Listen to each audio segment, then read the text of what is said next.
Hey everybody, it's Kendra. Welcome to my channel if you're new, and welcome back if you've been here before. My video today is my absolute favorite thing to eat and to make for Thanksgiving. I'm going to be showing you today how to make a cranberry chutney, and I just love it. It's very easy to make, and it is so delicious. Now, I'm originally from northern Wisconsin, and we have loads of cranberry bogs up there, so it was totally normal for me to eat a ton of cranberries when I was little. Cranberry sauce was normal. We had cranberries in bread and muffins and all this stuff. But the normal cranberry sauce that I had when I was younger was basically just cranberries and sugar and maybe some water. So it was definitely on the sweet side. The cranberry sauce I'm going to show you today is something I created about 3 years ago when I was looking to just kind of decrease the sweetness of it. So this does not actually use any added sugar. Instead of using sugar to just kind of bite that tartness of the cranberries, I'm going to be using some dried dates, some dried figs, and also some apple cider. So this chutney is awesome on turkey or chicken, but it is also really good just by itself. I totally will take a bowl of this, either cold or hot, whatever, and just eat it. It would also be amazing on ice cream, on cheesecake, oh my gosh, or even if you made like a tart or a pie, this would be so good as a filling for that. So anyway, ingredients for my cranberry chutney.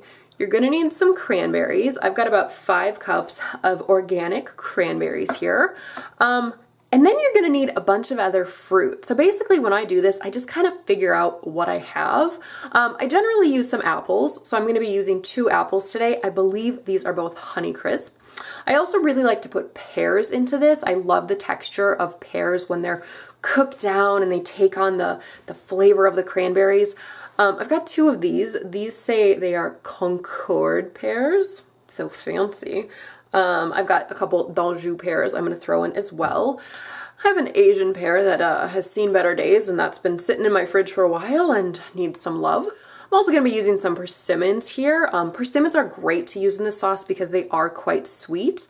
So that can be a really nice way to sort of cut the tartness of the cranberries. And then I mentioned I'm going to be using some dried figs and some dried dates to add some extra sweetness. And these also just add a really nice texture, especially the figs. So the figs I'm going to be using are these Kalmirna figs. I get these at Trader Joe's. They're sort of like, I think they would originally be yellow figs. They're super good, especially in this. I've got some medjool dates I'm going to be using as well. Also, I totally almost forgot Meyers lemons. A Meyers lemon is a cross between a lemon and a mandarin, and it is so delicious. The skin is actually quite a bit thinner than a normal lemon, and the flavor is awesome. It's so sweet. It's so delicious. Just love it. I like to thinly slice these and put them in, and when they cook down, you can eat the rind, and it's so delicious, and the flavor it does something so special to this cranberry chutney. Also, in addition to the figs and the dates, for sweetness, I like to use some apple cider. Though there are 2 that I like to use from Trader Joe's. First one is their spice cider. This one's really nice because it already has some spice in it. It's got, I believe, cinnamon, cloves, and allspice. So this adds some really nice fall flavors to the chutney. Also, I believe this is new this year at Trader Joe's. I've never seen it before. This is our Honeycrisp apple cider, and this is also really delicious in this chutney. And let me tell you, either of these ciders, cold fall day, heat up a cup of those. Oh, so perfect. There's just something so magical about fall. Fall is absolutely my favorite holiday. Now, in addition, if you want a little bit of extra spice, let's say you'd use a different cider than that spiced one, totally fine. I like to add in a little bit of cinnamon. You can also add in like pumpkin pie spice, because pumpkin pie spice is basically just like cinnamon and cloves and nutmeg and allspice and all that stuff anyway, or you could add those in individually. So obviously feel free to play around with this. If you don't have, let's say, persimmons or pears, whatever, that's totally fine. I just like to incorporate more than just cranberries. Cranberries are amazing, but they just play so nicely with other fruits. Anywho, let's make some cranberry chutney. So first, dumping in my cranberries. I've got about 5 cups here. I'm putting them into a really big saucepan. I've already got this heating up a bit, so you can hear them kind of crackling away on the bottom. I've also got some apples. This is actually one of the apples. That was not a Honeycrisp. I don't know what it was. This one actually is a Honeycrisp. my Asian pear, my 2 Concord pears. I'm actually not putting in the d'Anjou pears because when I went to cut them up, they were very, very hard and definitely not ready. Okay, I've got my 2 persimmons here, and then I have 4 Meyers lemons that I have sliced. When I slice them up, I do tend to take out as many seeds as I can. Okay, and then I have 4 dates that I have pitted and chopped into little bits. And then I also have about 6 figs that I have chopped up as well. Now, one quick thing on the figs, I do actually cut this little bit off on the end because this does not taste very nice. It's like a really hard, weird texture. I just cut that off and then just kind of whack them up. All right, and now I'm just gonna add in some cider. So I'm gonna start off with about 2 cups of the spiced cider and just kind of see how it goes. I'm also gonna dump in about 2 cups of the Honeycrisp cider just to play around with the flavors. So basically that's it. I'm just gonna let this kind of cook down a little bit. Once this is cooked down a little bit more and I can get more of a feel for the flavor, then I'm gonna add in my spices, my cinnamon and my pumpkin pie spice.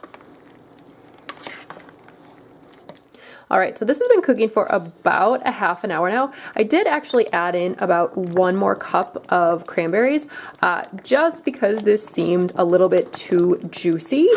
I would say maybe just start out with like 2 cups of apple cider rather than just jumping straight to 4. Now at this point I am gonna add in some spices.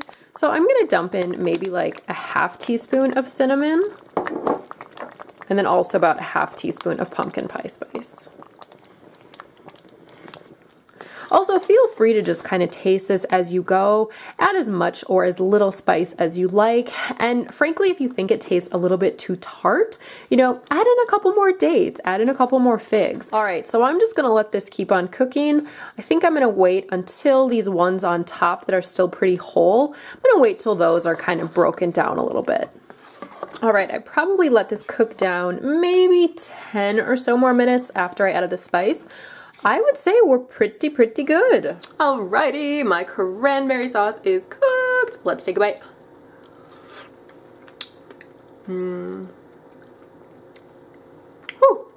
it's hot. It is so good. Like, obviously the cranberry taste kind of goes through like every bite, and so does the lemon. The lemon definitely has this like nice little interesting surprise. But what I love about this sauce, because it has all these different fruits in it, each bite's a little bit different. You know, if you got pear or persimmon, the general bite's going to be a little bit more on the sweet side. If you got fig in there, oh, like fig is sweet, but it has such a fun texture when it's cooked with the sauce like this. And then, you know, if you get a bite that's more just like lemon or cranberry, it's definitely more on the tart side. So once this has cooled down, I will be putting it in some quart jars and putting it in the fridge. Once it's in the fridge, it's usually fine for a couple weeks. You know, I just made this the week before Thanksgiving, like literally a week before Thanksgiving Day. And we'll be eating this in a week and it will totally be fine. So this stuff does keep very, very well. So anyway, let me know if you try this. I would love to hear your opinions on it. It definitely is tart. You know, it's not your standard sort of sugar and cranberry sauce. But I love it. I love the tartness. I love the way all of the flavors blend together and also all of the textures. I also really love when I'm able to find Meyers lemons to put those in. Just because after the rind has been cooked down for like an hour, it's so soft and it's just really a lovely thing. Anyway, I would love to wish you a very, very happy Thanksgiving. I hope you have a wonderful time with your family and friends. So thank you so much for watching. Like, comment, subscribe, and I'll see you in my next video.